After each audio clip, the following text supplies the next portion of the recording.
கடல்ல எப்படி நம்ம உப்பை கரைக்கிறோமோ அந்த அளவிற்கு அந்த சர்ப்ப தோஷங்கள் அந்த 2ஆம் இடத்துல இருக்கும்போது ஒரு சேமிப்பு இன்மையை நீக்குகிறது.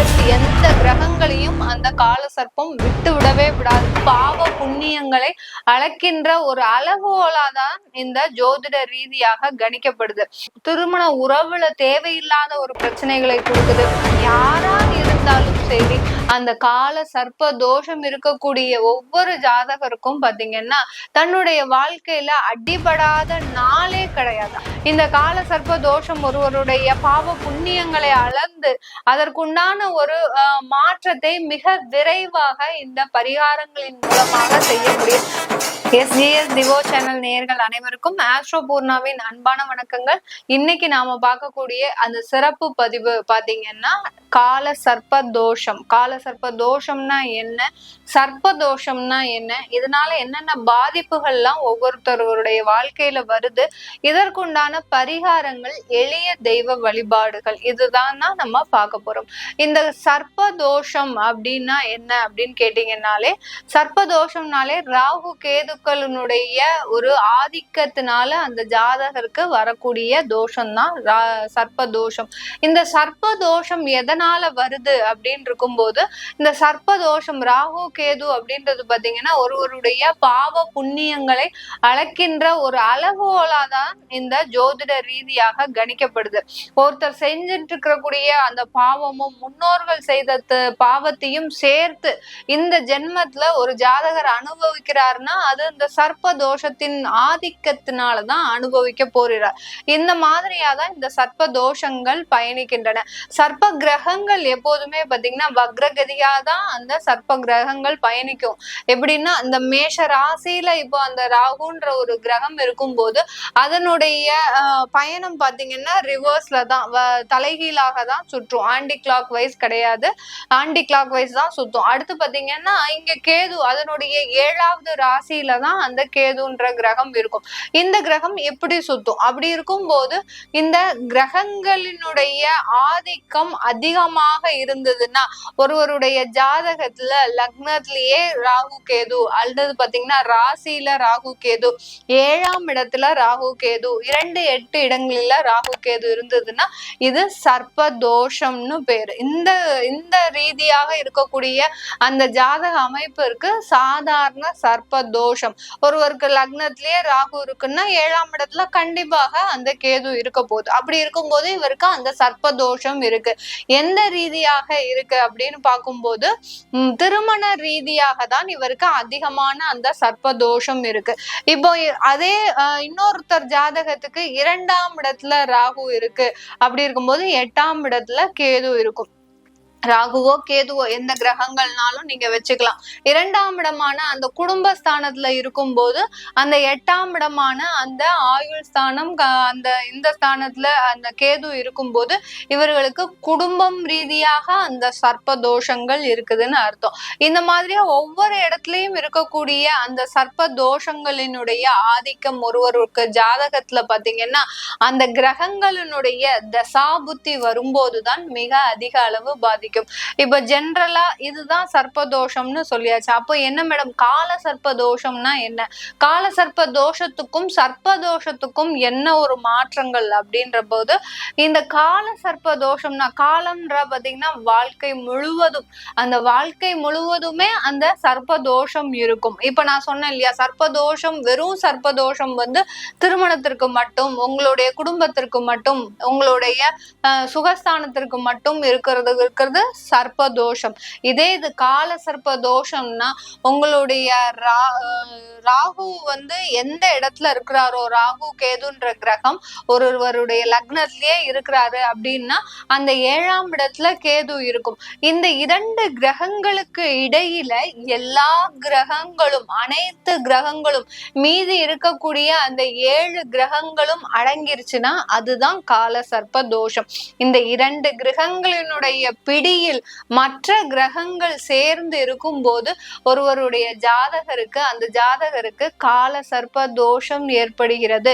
இதனால் வாழ்க்கை முழுவதும் கிட்டத்தட்ட பாத்தீங்கன்னா கால சர்ப்ப தோஷம் இருக்கக்கூடிய ஜாதகருக்கு 40 வயது வரை அவர் போராடக்கூடிய விஷயங்கள் ஒவ்வொன்றிலும் பாத்தீங்கன்னா எதிர்மறையான விளைவுகள் தான் இருக்கும். ஒரு தொழிலாகட்டும் சரி, ஒரு வேலைக்கு போகிறவங்களா இருக்கட்டும், இல்ல ஒரு குடும்பத்துல பாக்குறவங்களாகவே இருக்கட்டும், பெண்களாக இருக்கட்டும், குழந்தைகளாக இருக்கட்டும், யாரா இருந்தாலும் சரி, அந்த கால சர்ப்ப தோஷம் இருக்கக்கூடிய ஒவ்வொரு ஜாதகருக்கும் பாத்தீங்கன்னா தன்னுடைய வாழ்க்கையில அடிபடாத நாளே கிடையாது. அந்த அளவுக்கு அந்த நாட்கள் மிக வீரியமாக செயல்பட்டு வரும். இந்த நாட்கள்ல இவங்க எடுக்கின்ற முயற்சிகள் பின்னடைவை தரும், கண்டிப்பாக பின்னடைவை தரும். அடுத்து பாத்தீங்கன்னா தோல்விகளை தரும், ஏமாற்றத்தை தரும். ஒரு சின்ன விஷயம்தான், யார்கிட்டயாவது பணம் திரும்ப வந்துரும் கொடுத்துடலாம் அப்படின்னு நினைச்சு நீங்க வாங்கியிருப்பீங்க. அந்த பணத்தை திருப்பி கொடுக்க முடியாம அவமானங்கள், அசிங்கங்கள், தேவையில்லாத சண்டை சச்சரவுகள், இல்ல அந்த மாதிரி விஷயம் இல்லாட்டிலும் ஒருத்தர் கூட பார்ட்னர்ஸா நீங்க சேர்ந்து தொழில் செய்றீங்க, உங்ககிட்ட நிறைய காசு இருக்கு, அந்த காசை வச்சு நமக்கு திறமை இல்ல, திறமை இருக்கிறவங்க கிட்ட நம்ம இன்வெஸ்ட்மெண்ட் பண்ணலாம் அப்படின்னு நினைச்சு நீங்க போடும்போது அந்த இடத்துல உங்களுக்கு ஒரு ஏமாற்றம் ஏற்பட போகுது. அந்த மாதிரியாக தான் இந்த கால சர்ப்ப தோஷம் விடாமல் இவர்களை துரத்தி கொண்டே செய்யும். ஏன் மேடம் எங்களுக்கு இந்த மாதிரியாக இருக்கு, இந்த மாதிரியான இருக்கக்கூடிய ஜாதகர்களுக்கு இதற்கு என்னதான் பரிகாரம்? நாங்க எதுவுமே தப்பு செய்யலையே. இவர்கள் கேட்கக்கூடிய ஒரே ஒரு கேள்வி என்னன்னா, நாங்கள் எதுவுமே தவறு செய்யலையே, அப்புறம் ஏன் எங்களுக்கு இவ்வளோ ஒரு சர்ப்பதோஷம் இவ்வளவு ஒரு கடுமையா இருக்கு அப்படின்னு கேட்டீங்கன்னா, கண்டிப்பாக இந்த சர்ப்பதோஷத்தினுடைய அளவு பாத்தீங்கன்னா உங்களுடைய முன்ஜென்ம பாவம், முன்ஜென்ம கர்மா. நீங்க எந்த ஜென்மத்திலயோ எந்த பிறவியோ எடுத்து சில தேவையில்லாத விஷயங்களை, பிரச்சனைகளுக்குரிய ஒரு அவஸ்தைகளை நீங்க பட்டிருந்தா கூட கண்டிப்பா இது 3 தலைமுறை கழித்து தான் இந்த தோஷம் ஒருவருடைய ஜாதகத்துல ஏற்படும். இப்போ நம்ம ஜாதகத்துக்கு ஒரு ஜாதகருக்கு இந்த காலகட்டத்துல அவருக்கு 40 வயசுல இருக்காரு, கால சர்ப்ப தோஷம் இருக்கு, அவர் இழந்தது எல்லாத்தையுமே இழந்தாச்சு, இன்னுமே இழக்கக்கூடியது எதுவுமே இல்லை. அப்படி இருக்கக்கூடிய ஜாதகருக்கு இவருக்கு எப்படி இந்த கால சர்ப்ப தோஷம் வந்தது அப்படின்னு நம்ம பார்க்கும்போது, அவருடைய கர்மாவை எடுத்து பார்க்கும்போது 3 தலைமுறைகளுக்கு முன்னாடி செய்தக்கூடிய அந்த பெண் சாபமோ இல்ல ஒரு தேவையில்லாத பிரச்சனைகளோ ஒரு துர்மரணமோ, இவர்கள் சில சமயம் பாத்தீங்கன்னா ஒருவருடைய ஜாதகத்துல நிறைய நாகங்களை வைத்து வழிபாடு செஞ்சிருப்பாங்க, சர்ப்பங்களை வைத்து வழிபாடு செஞ்சிருப்பாங்க. அதெல்லாம் இவங்க தலைமுறையா கைவிட்டிருப்பாங்க. அப்படி இருக்கும் போது அந்த சர்ப்பத்தினுடைய ஆதிக்கம் அடுத்த தலைமுறைன்னு 3வது தலைமுறையே பாதிக்கிறது. அந்த 3வது தலைமுறைக்கு கொடுக்கக்கூடிய அந்த கெடுபுடி தான் அந்த சர்ப்ப தோஷத்தை நிவர்த்தி செய்யக்கூடிய ஒரு நேரமாக வருது.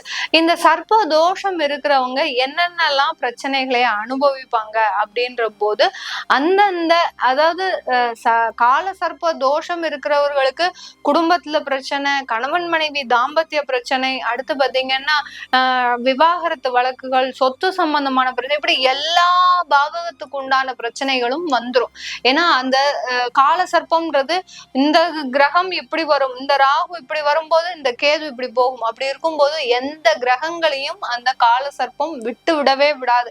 அதனால எல்லா பாவகத்திலையும் சகோதரரா இருந்தாலும் சரி, வீடா இருந்தாலும் சரி, தாயா இருந்தாலும் தந்தையா இருந்தாலும், அடுத்து பாத்தீங்கன்னா கலத்திரமாக இருந்தாலும், அடுத்து பாத்தீங்கன்னா நட்புறவாக இருந்தாலும், உறவினர்களாக இருந்தாலும், இப்படி எல்லா ரீதியாகவும் அந்த கால சர்ப்பம் ஒருவருக்கு பிரச்சனைகளை கொடுக்குது.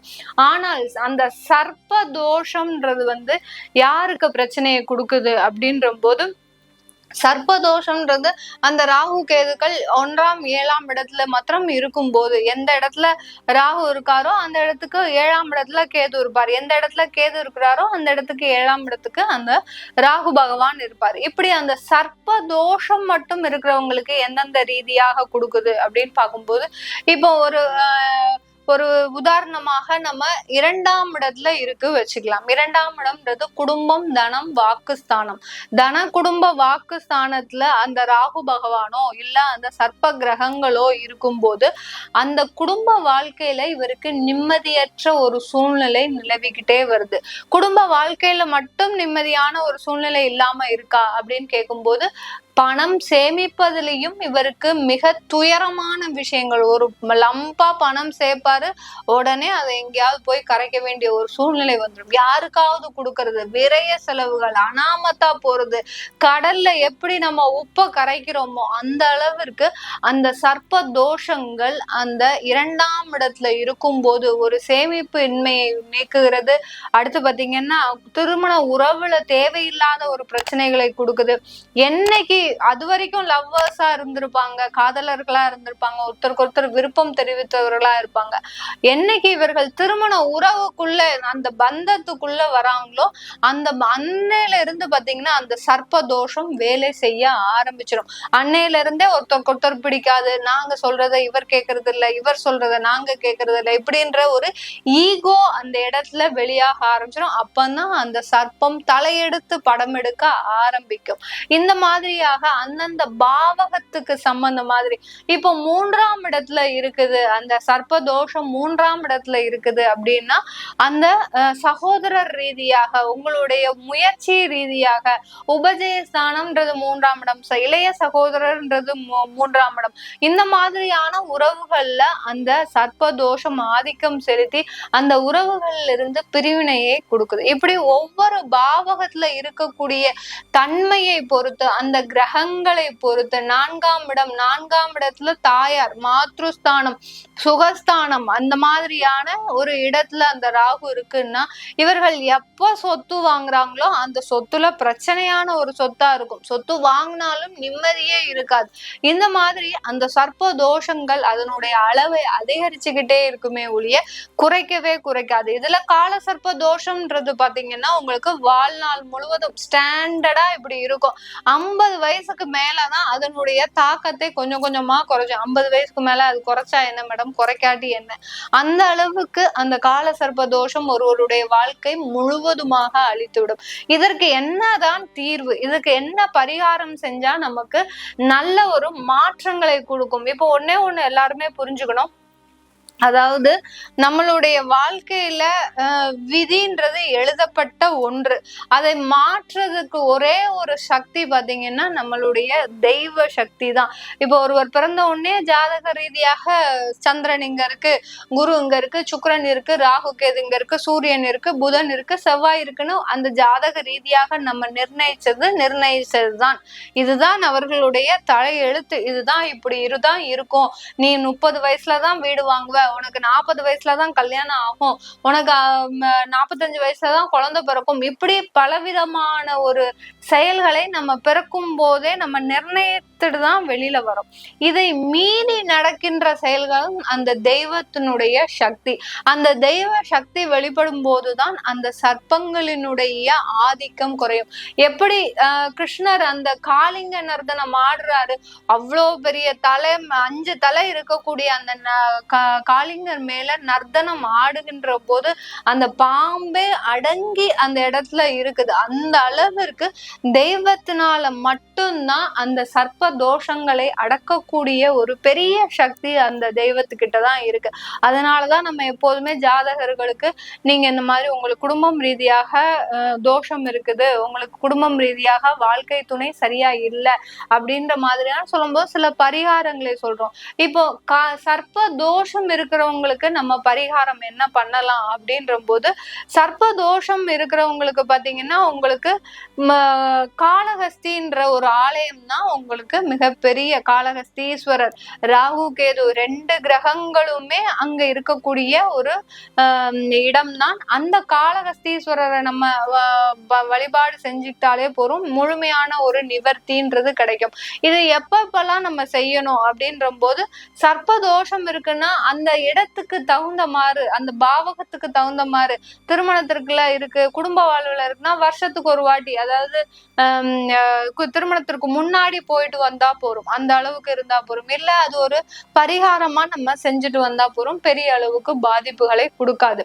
இல்ல குழந்தை பேர்ல, அதாவது 5ஆம் இடத்துல அந்த தோஷம் இருக்கு, சர்ப்ப தோஷம் இருக்கு அப்படின்னீங்கன்னா விநாயகருக்கு சில நேர்த்தி கடன்களை வச்சுக்கணும். விநாயகர் வழிபாடுன்றது ஒரு முக்கியமான ஒண்ணு. அதுதான் அந்த கால சர்ப்ப தோஷத்தை எடுக்கக்கூடிய அந்த விநாயகர் வழிபாடு.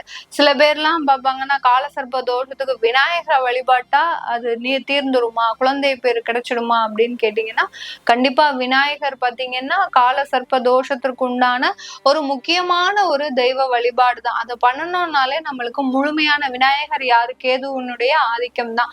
அதனால அந்த முழுமையான நிவர்த்தின்றது விநாயகர் வழிபாட்டின் மூலமாக கிடைக்கும், குழந்தை பேரு இல்லாதவர்களுக்கு. அடுத்து கடன் பிரச்சனை அதிகமா இருக்கு. இந்த சர்ப்ப தோஷத்தினால எனக்கு கடன் பிரச்சனை அதிகமா இருக்கு, தீரவே மாட்டேங்குது அப்படின்றவங்களுக்கு நீங்க எப்போதுமே பாத்தீங்கன்னா கால பைரவர் வழிபாடு செஞ்சுக்கிட்டே வரணும். கால பைரவர் வழிபாடு தான்.